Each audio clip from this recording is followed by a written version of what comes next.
8. जब 41 साल की लेरेना गार्शिया गॉर्डो सुबह सोकर उठी, वो मिस्टीरियसली अपने यूनिवर्स से पैरेलल यूनिवर्स में आ गई।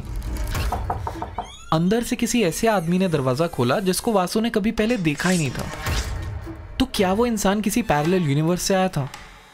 व्हाट इफ आपको ये पता चले कि आपके जैसे दिखने वाले लोग सिर्फ इसी दुनिया में नहीं बल्कि किसी और दुनिया में भी हैं।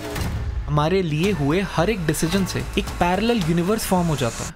देवलोक, पाताल लोक, पृथ्वी लोक, यमलोक, ये सभी एक कलेक्टिव यूनिवर्स बनाते हैं जिसको हम मल्टीवर्स भी कह सकते हैं। क्या आप भी इन दूसरे यूनिवर्स में अपनी ही पैरेलल कॉपी से कभी मिलना चाहोगे?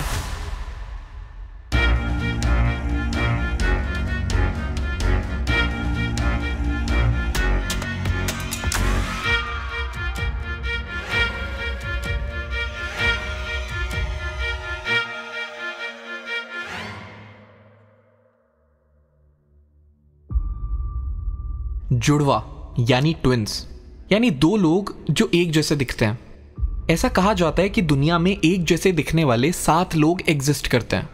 लेकिन व्हाट इफ आपको ये पता चले कि आपके जैसे दिखने वाले लोग सिर्फ इसी दुनिया में नहीं बल्कि किसी और दुनिया में भी हैं। इनफैक्ट ना ही सिर्फ हमारे जैसे दिखने वाले इंसान बल्कि हमारे जैसी एक पूरी दुनिया एग्जिस्ट करती है जिनको हम पैरेलल यूनिवर्स बोलते हैं। पढ़ा होगा ना काफ़ी जगह पैरेलल यूनिवर्स के बारे में, और अगर पढ़ा ना भी हो तो देखा तो डेफिनेटली है इन movies like Doctor Strange Multiverse of Madness, जिसमें काफ़ी फिक्शनल तरीके से एक थ्योरी के बारे में बताया गया है, द थ्योरी ऑफ मल्टीवर्स। लेकिन ये सब आउट ऑफ द ब्लू तो नहीं आया होगा, है ना? कहीं ना कहीं कभी ना कभी इन्वेंट हुई होगी ये थ्योरी कि पैरेलल वर्ल्ड्स भी एग्जिस्ट करते हैं। तो शुरू करते हैं ये मल्टीवर्सल एपिसोड, जिसमें कुछ ऐसे फैक्ट्स और कहानियां हैं अबाउट द मल्टीवर्स जिसको सुनने के बाद आपका भी मन करेगा इन दूसरे वर्ल्ड्स में ट्रैवल करने का। आप सुन रहे हैं द मिस्ट्री पॉडकास्ट।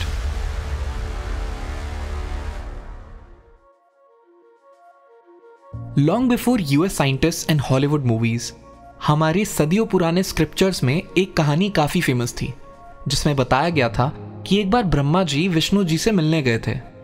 उन्होंने द्वार पर बोला कि विष्णु जी को बोलो ब्रह्मा जी उनसे मिलने आए हैं। विष्णु जी ने यह सुनते ही पूछा कि कौन से वाले ब्रह्मा जी आए हैं।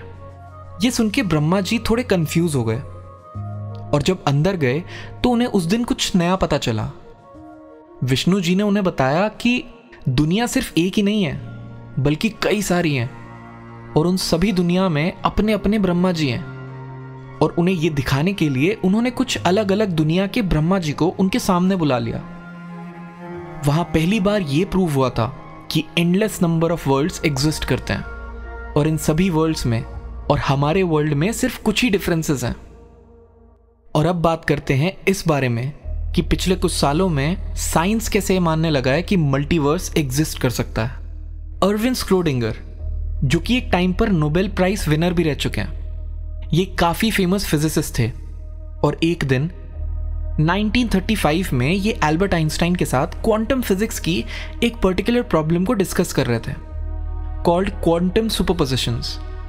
इसको अगर इजी लैंग्वेज में समझाऊं तो अकॉर्डिंग टू क्वांटम सुपरपोजिशंस, दुनिया में जितने भी एटम्स जिनसे हर चीज बनी है वो अपने अंदर के इलेक्ट्रॉन्स की वजह से सुपरपोजिशंस में एग्जिस्ट करते हैं until and unless they are observed, यानी किसी भी एक पर्टिकुलर पोजीशन में नहीं रहते हैं। और जब भी इन्हें कोई ऑब्जर्व कर ले तो हमें ये एक ही पोजीशन में दिखेंगे। लेकिन ऐसा कैसे हो सकता है? स्क्रोडिंगर इस प्रॉब्लम को सॉल्व करना चाहते थे तो उन्होंने एक थॉट एक्सपेरिमेंट कंडक्ट किया। थॉट एक्सपेरिमेंट का मतलब होता है जो कि फिजिकली परफॉर्म ना किया हो और बस सोचा गया हो। इसमें उन्होंने इमेजिन किया कि अगर एक बिल्ली को एक बॉक्स में रखा जाए जिसमें जहर भी हो और बॉक्स को बंद कर दिया जाए तो बिल्ली के जिंदा रहने के चांसेस 50-50% होंगे, राइट? अब उन्होंने इस एक्सपेरिमेंट को इसीलिए सोचा बिकॉज अकॉर्डिंग टू सुपरपोजिशन वो बिल्ली जिंदा भी होनी चाहिए और मर भी जानी चाहिए जब तक बॉक्स खोलकर देखा ना जाए। अब जैसे ही बॉक्स खुलेगा तो वैसे तो वो हमें या तो जिंदा मिलेगी या मर चुकी होगी, पर अगर हम क्वांटम फिजिक्स के रूल के अकॉर्डिंग देखें तो दूसरा रिजल्ट भी एग्जिस्ट करता है और वो अपनी एक अलग टाइमलाइन बना लेता है। मतलब एक दुनिया जिसमें बिल्ली जिंदा है और एक दुनिया जिसमें वो बिल्ली मर चुकी है। स्क्रोडिंगर ने इस एक्सपेरिमेंट के बारे में आइंस्टाइन को बताया और वो दोनों कंफ्यूज थे, क्योंकि इस एक्सपेरिमेंट के रिजल्ट को सपोर्ट करने के अलावा उनके पास कोई ऑप्शन ही नहीं था। एक बार थोड़ा डीपली सोचो। मान लो अगर आप अपने रूम में मुझे सुन रहे हो और बाहर क्या हो रहा है वो आपको नहीं पता, तो बाहर सब कुछ सुपर पोजिशन में हो रहा है, और जैसे ही आप बाहर निकलोगे तो आपको सब कुछ एक पर्टिकुलर तरीके से दिखेगा, लेकिन वहीं एक दूसरी टाइमलाइन में कुछ चीज़ें आपको अलग तरीके से दिख रही होंगी। यानी infinite number of universe exist कर सकते हैं, राइट? कुछ साल बाद और स्टडीज हुई और इन्वेंट हुई many world's theory. Have you seen the movie Avengers end game? उसमें ऐसा एक्सप्लेन किया गया है कि हमारे हर डिसीजन से एक नई टाइमलाइन क्रिएट हो जाती है, जो इस नॉर्मल दुनिया से थोड़ी अलग होती है, लेकिन एग्जिस्ट वो दोनों दुनिया करती हैं। तो 1957 में एक प्रोफेसर और फिजिसिस्ट ह्यू एवरेट III ने अपनी एक थीसिस में एक्सप्लेन किया the theory of the universal wave function को, जिसको हम शॉर्ट में मेनी वर्ल्ड्स थ्योरी भी बोलते हैं। दिस थ्योरी स्टेट्स कि जब भी किसी पार्टिकल की क्वांटम स्टेट डाइवर्ज करती है तो हमारी रियलिटी स्प्लिट हो जाती है और एक नई रियलिटी बना लेती है, जो कि करंट रियलिटी के साथ साथ चलती है। और ये दुनिया के सभी पार्टिकल्स के लिए वैलिड है, इंक्लूडिंग ह्यूमंस। इसको समझाने का ईजीएस्ट तरीका है कि हमारे लिए हुए हर एक डिसीजन से एक पैरेलल यूनिवर्स फॉर्म हो जाता है, जो कि हमारे यूनिवर्स से अलग होता है। हमें अभी सोना है या जागना है, आपको ये पॉडकास्ट अभी सुनना है या बाद में, खाना खाना है या नहीं खाना है, एक्सेट्रा। हर एक डिसीजन से उसकी हर पॉसिबिलिटी पर एक पैरेलल वर्ल्ड एग्जिस्ट करता है। इसके एवेंजर्स एंड गेम के अलावा और भी एग्जाम्पल्स हैं, जैसे कि TV shows Rick and Morty, Loki, What If, etcetera. In fact world famous physicist doctor Michio Kaku का भी ये कहना है कि अगर पैरेलल यूनिवर्स एग्जिस्ट करते हैं तो हम सभी की पैरेलल कॉपीज भी उनमें कहीं घूम रही होगी। पर क्या इसका कोई रियल लाइफ एग्जाम्पल है? बिल्कुल। ये इंसिडेंट है 1954 टोक्यो का, जब एक आदमी ने एयरपोर्ट पर लैंड किया और अपना पासपोर्ट कस्टम्स में दिखाया। सभी लोग उसका पासपोर्ट देखकर थोड़ा शॉक हो गए, क्योंकि वो पासपोर्ट एक अलग कंट्री का था जिसका नाम टॉरेड लिखा हुआ था, और ऐसी कोई भी कंट्री हमारे मैप में एग्जिस्ट ही नहीं करती। उससे जब पूछा गया कि ये कंट्री मैप पर कहाँ एग्जिस्ट करती है, तो उसने ईस्टर्न अफ्रीका की तरफ इशारा किया, जिसमें अल्जीरिया का लार्ज पार्ट इंक्लूडेड था। पर यहाँ के मैप पर ईस्टर्न अफ्रीका और अल्जीरिया को देखकर वो इंसान खुद भी शॉक हो गया। जब उसको लगा कि कोई उस पर भरोसा नहीं कर रहा है, तो उसने अपने सभी डॉक्यूमेंट्स निकाल कर दिखाए, और उन डॉक्यूमेंट्स पर सभी जगह कंट्री का नाम टॉरेड ही मेंशन था। डॉक्यूमेंट्स में उसकी bank statements, hotel reservations, employment record सब थे। इन डॉक्यूमेंट्स को जब सिक्योरिटी ने क्रॉस चेक करने के लिए उस नाम के बैंक और होटल को कॉल किया, तो दोनों ही जगह इस आदमी का कोई लिंक था ही नहीं, जैसे कि एग्जिस्ट ही ना करता हो। लेकिन सभी डॉक्यूमेंट्स एकदम लेजिटिमेट थे, जिन्हें कोई इतना प्रिसाइसली फेक बना ही नहीं सकता। उस आदमी को उसके बाद एक होटल रूम में रखा गया और सिक्योरिटी गार्ड को भी रखा गया, ताकि उस पर इन्वेस्टिगेशन होने तक उस पर नज़र रखी जा सके। लेकिन नेक्स्ट डे जब उसका रूम खोला गया तो वो कहीं गायब था। अब हैरानी की बात यह है कि उसको रूम से बाहर निकलते हुए देखा ही नहीं गया, और ना ही कभी किसी ने उसके जैसे दिखने वाले इंसान के लिए कोई मिसिंग रिपोर्ट लिखवाई थी। तो क्या वो इंसान किसी पैरेलल यूनिवर्स से आया था और फिर वापस भी चला गया? No one has any idea about it till today. ऐसे कुछ रीसेंट एग्जाम्पल में एक काफी फेमस एग्जाम्पल है चाइना का, जब 2015 में हजारों लोगों ने आसमान में एक शहर को देखा था। ये सिटी क्लियरली सबको दिख रही थी और सबने इसकी फोटोज और वीडियोस इंटरनेट पर भी डाली थी। कुछ देर दिखने के बाद ये सिटी एकदम से कहीं गायब हो गई। कुछ दिन बाद ये इंसिडेंट चाइना में दोबारा भी हुआ। काफ़ी लोगों और साइंटिस्ट का ये भी कहना था कि ये सिर्फ एक मिराज है जो कि क्लाइमेट की वजह से दिख रहा है। लेकिन सोचने वाली बात ये थी कि ऐसा मिराज ना ही कभी इससे पहले और ना ही कभी इसके बाद चाइना में हुआ। Do you really believe there are multiple universes? To me, the most exciting question actually isn't whether there are parallel universes, but how many different levels of parallel universes there are. MIT professor max Tegmark का कहना है कि parallel universes 4 type के हो सकते हैं।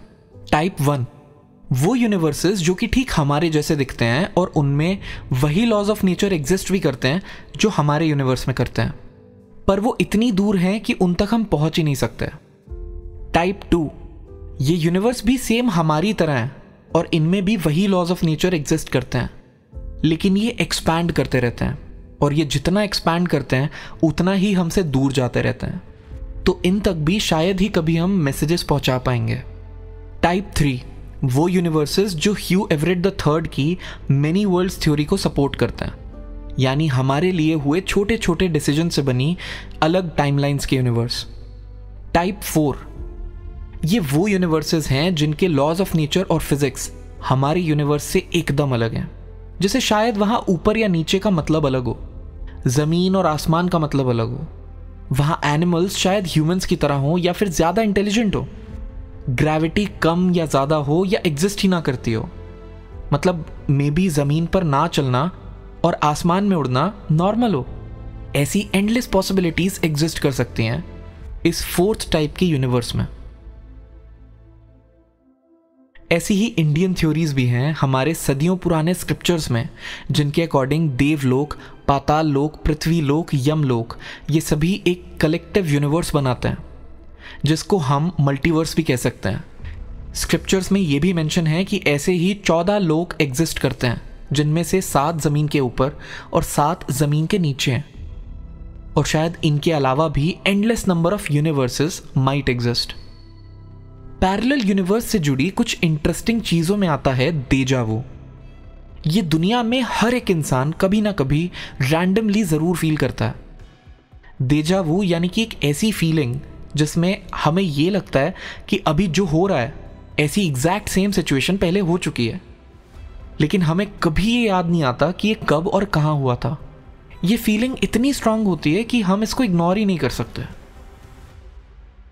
Because deja vu is so unexpected and fleeting, many associate the feeling as something mysterious, spiritual, or even paranormal. डेजा वू के बारे में हमने कुछ मूवीज में भी देखा है, जैसे फुकरे 2। अब साइंस इसका भी एक्सप्लेनेशन 100% तो प्रूव नहीं कर पाई है, और जो रिसर्चर्स पैरेलल यूनिवर्सेस में बिलीव करते हैं उनका कहना है कि ये तब होता है जब कुछ सेकंड्स के लिए हम पैरेलल यूनिवर्स से कनेक्ट कर लेते हैं, क्योंकि जो सिचुएशंस हमें लग रहा है कि पहले हो चुकी हैं वो शायद हमारे नहीं बल्कि हमारे ऑल्टरनेट वर्जन के साथ किसी पैरेलल यूनिवर्स में हो सकती हैं।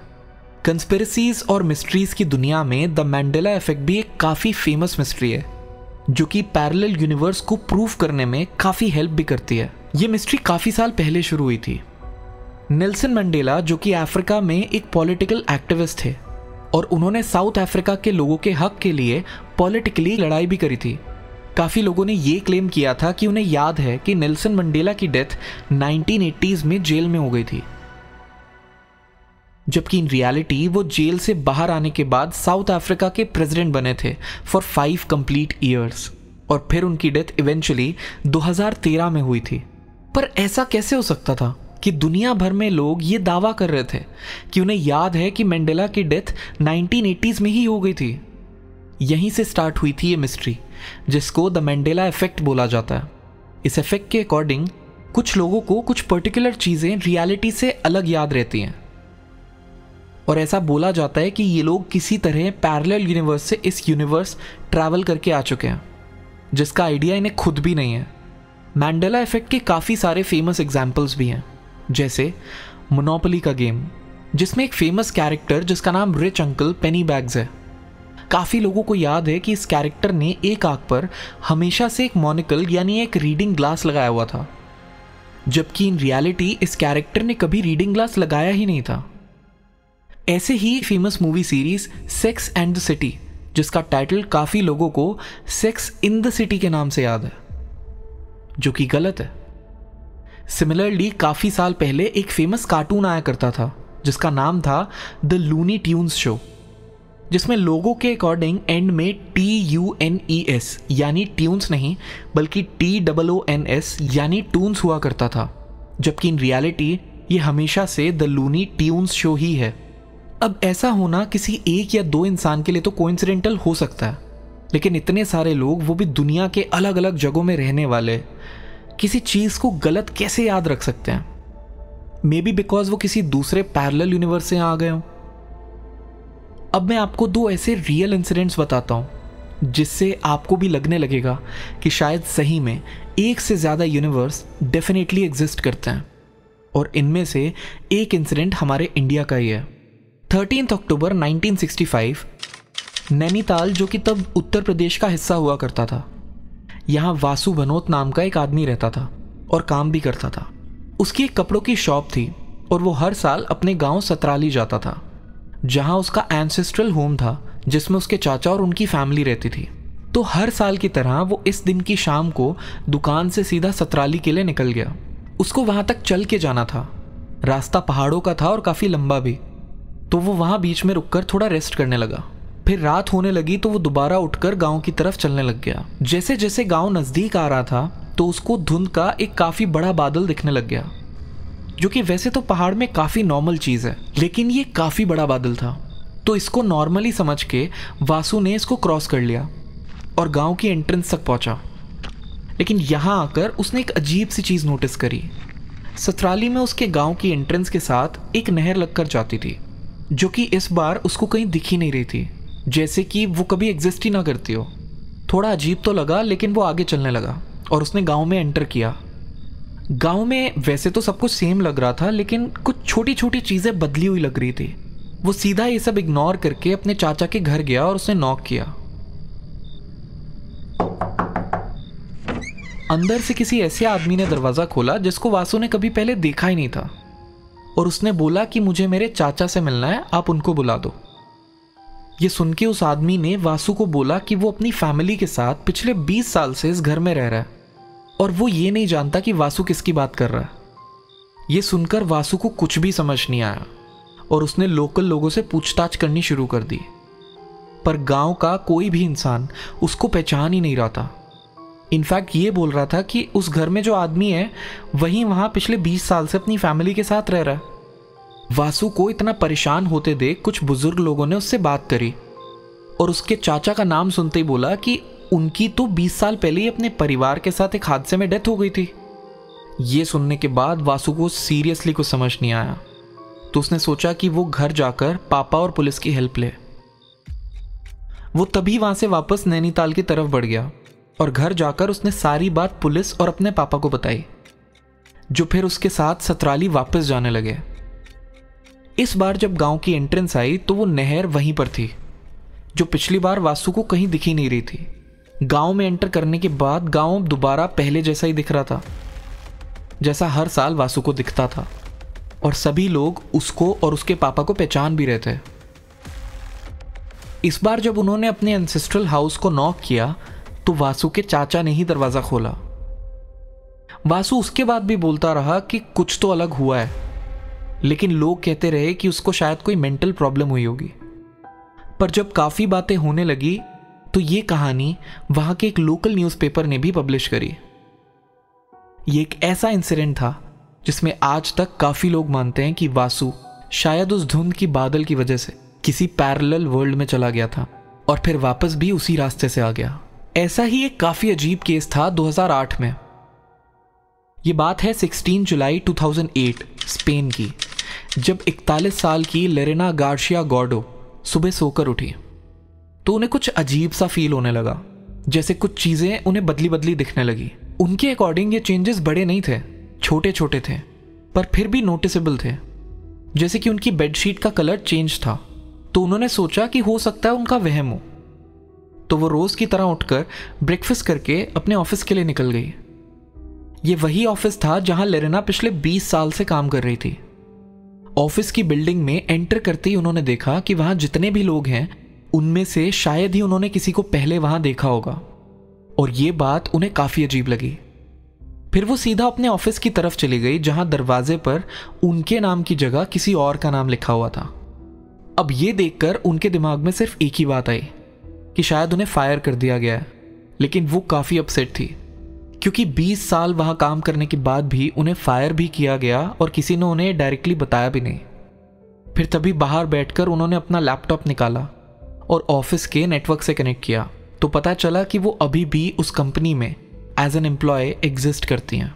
ये पढ़कर उनकी सांस में सांस तो आई, लेकिन इसी के साथ उन्होंने ये देखा कि अब वो किसी और मैनेजर के अंडर हैं। इनफैक्ट पूरे तरह से किसी और डिपार्टमेंट में है, वो भी काफ़ी टाइम से। सुबह से अब तक जो कुछ भी चल रहा था उससे वो काफ़ी स्ट्रेस में आ गई थी। तो उन्होंने उस दिन ऑफिस से ऑफ ले लिया, सिक लीव बोलकर। फिर सीधा डॉक्टर से अपॉइंटमेंट लेकर वो अपना चेकअप कराने चली गई। डॉक्टर ने काफ़ी थरली सारा चेकअप किया और इनफैक्ट ये भी चेक किया कि कहीं उनकी बॉडी में किसी टाइप के कोई ड्रग्स तो नहीं है। पर सब कुछ नेगेटिव आने के बाद ये कंक्लूड किया कि शायद वो स्ट्रेस में है, जिसकी वजह से वो कुछ चीज़ों में कंफ्यूज हो रही हैं। लेकिन कोई भी इंसान इतना कंफ्यूज कैसे हो सकता था कि अपने 20 साल के काम कर रहे ऑफिस में अपना डिपार्टमेंट ही भूल जाए। लेरेना वहाँ से वापस अपने घर गई और उन्होंने सबसे पहले अपने सारे डॉक्यूमेंट्स चेक किए, जिनमें सब कुछ वही था जैसे उनको याद था। फिर एक ख्याल ये भी आया कि क्या उन्हें एमनीजिया तो नहीं हो गया, जिसकी वजह से मे बी वो पिछले कुछ दिन की मेमोरीज भूल गई हों। तो उन्होंने फटाफट इंटरनेट खोला और न्यूज़ स्टोरीज चेक करी। ये देखने के बाद ये भी कंफर्म हो गया कि उन्हें एमनीजिया नहीं है, क्योंकि ये सारी न्यूज़ स्टोरीज वही थी जो उन्होंने पिछली रात देखी थी। एक इम्पॉर्टेंट डिटेल ये भी थी कि उन्होंने अपने एक्स बॉयफ्रेंड से 6 महीने पहले ब्रेकअप किया था, जिसके साथ वो पिछले 7 साल से रिलेशनशिप में थी। और अब वो पिछले 4 महीनों से किसी और को डेट कर रही थी, जिसका नाम था ऑगस्टिन। ऑगस्टिन का एक बेटा भी था जिससे वो मिली भी थी। तो उन्होंने परेशान होने पर ऑगस्टिन को कॉल लगाया, लेकिन सामने से किसी स्ट्रेंजर ने फ़ोन उठाया और बोला कि यहाँ कोई भी ऑगस्टिन नाम का आदमी नहीं रहता। उन्होंने अगले कुछ दिन तक ऑगस्टिन को ढूंढने की काफ़ी कोशिश करी, लेकिन वो कहीं नहीं मिला। ऑगस्टिन और उनका बेटा ऐसे गायब हो गया जैसे कि रियलिटी से इरेज ही हो गया हो या कभी एग्जिस्ट ही ना करता हो। इन दिनों में लेरेना को यह भी पता चला कि उनके एक्स से उन्होंने कभी ब्रेकअप ही नहीं किया। इनफैक्ट अभी भी वो दोनों एक दूसरे को डेट कर रहे हैं। उनके एक्स को ऐसा कुछ भी याद नहीं था जो कि ब्रेकअप से रिलेटेड हो, जो कि एक्चुअली लेरेना के हिसाब से 6 महीने पहले ही हो गया था। इस बार लेरेना सीधा साइकियाट्रिस्ट के पास गई और उन्होंने डॉक्टर्स को ये सब कुछ बताया, जिसके बाद उनके प्रॉपर्ली सारे टेस्ट किए गए। पर सभी टेस्ट में वो फिजिकली और मेंटली एकदम फिट नजर आए। और उन्होंने भी लेरेना को यही बोला कि शायद स्ट्रेस की वजह से उनके माइंड में किसी तरह की फेक मेमोरीज आ चुकी हैं, जो कि रियलिटी में एग्जिस्ट ही नहीं करती हैं। लेकिन लेरेना के हिसाब से उन्हें कभी किसी चीज़ का स्ट्रेस था ही नहीं, बल्कि वो तो हैप्पीली ऑगस्टिन को डेट कर रही थी। प्रॉब्लम थोड़ी और बढ़ गई जब लेरेना अपने घर गई और उन्होंने अपनी छोटी बहन के ऑपरेशन के बारे में अपनी फैमिली से पूछा। ये सुन के सभी लोग हैरान थे, क्योंकि उनके फैमिली के अकॉर्डिंग उनकी बहन का कोई ऑपरेशन हुआ ही नहीं था। लेकिन लेरेना को अच्छे से याद था कि अभी कुछ ही दिन पहले उनकी बहन के शोल्डर की सर्जरी हुई थी। आने वाले कुछ दिनों में उन्हें अपनी डेली लाइफ में कुछ छोटे छोटे चेंजेस नोटिस होने लगे, जैसे कि वार्डरोब में कुछ ऐसे कपड़े जो उन्होंने कभी खरीदे ही नहीं थे, और इंटरनेट पर लिखे हुए उनके काफ़ी ब्लॉग्स कहीं गायब ही हो गए। यही सब होते होते 1 महीना बीत गया और एट द एंड उन्होंने अपनी पूरी कहानी इंटरनेट पर एक ब्लॉग में लिखी, जिसमें वो खुद कन्विंस थी कि शायद उस रात को सोने के बाद वो मिस्टीरियसली अपने यूनिवर्स से इस पैरेलल यूनिवर्स में आ गई हैं, जिसके बाद वो यहीं फंस के रह गई हैं। काफ़ी और लोगों ने भी अपनी कहानियाँ लेरेना के साथ शेयर करी और ये बोला कि वो लेरेना को सपोर्ट करते हैं। तो क्या सही में इन लोगों के साथ ऐसा हुआ होगा? क्या सही में मल्टीवर्स एग्जिस्ट करता है? क्या सही में कभी ये वर्ल्ड आपस में टकराते हैं और हमें डेजा वू होता है? और मोस्ट इम्पॉर्टेंटली, क्या आप भी इन दूसरे यूनिवर्स में अपनी ही पैरेलल कॉपी से कभी मिलना चाहोगे? Do tell us in the comments and keep listening to the mystery podcast.